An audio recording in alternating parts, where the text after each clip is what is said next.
মানুষ মৃত্যুর আগ মুহূর্তে লা ইলাহা ইল্লাল্লাহ মুখে উচ্চারণ করেই মৃত্যুবরণ করতে হবে জান্নাতে প্রবেশ করবার জন্য, ব্যাপারটা এরকম না।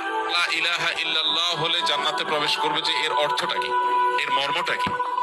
অনেক মুহাদ্দিসিনে কেরামের ব্যাখ্যা হলো যে এর মর্ম হলো যার সর্বশেষ অবস্থান হবে ঈমান এবং তাওহীদ, অর্থাৎ তাওহীদে বিশ্বাসী আছে, এই অবস্থায় তার মৃত্যু হয়েছে। মাঝে মৃত্যু এবং তার তাওহীদের বিশ্বাস, এই দুইয়ের মাঝে কখনো শিরক, সন্দেহ, কুফর, নিফাক এগুলোর কোনোটা আসে নাই।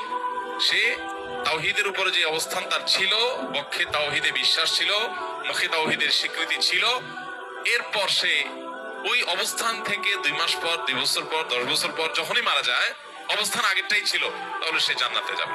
এই হাদিসের ব্যাখ্যা অনেকেই বলেছেন, মুহাদ্দিস বলেছেন এটা। আবার এর একটা অর্থবাহ্যিক ভাবে এটাও বোঝা আসে যে মৃত্যু ঠিক আগ মুহূর্তে লা ইলাহা ইল্লাল্লাহ বলে যে মারা গেল, সে জান্নাতে প্রবেশ করলো।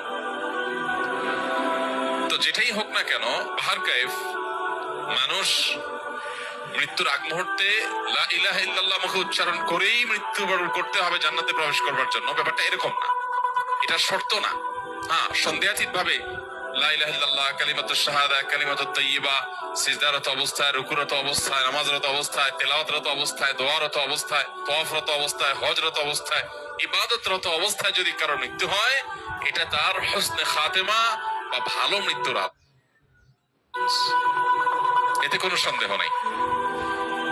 কিন্তু এর মানে এই না যে তাকে ওই লা ইলাহা ইল্লাল্লাহ উচ্চারণ করতে করতেই মারা যেতে হবে, তাহলেই শুধু ভালো মৃত্যুর আলামত বলা যাবে, ব্যাপারটা সেরকম না।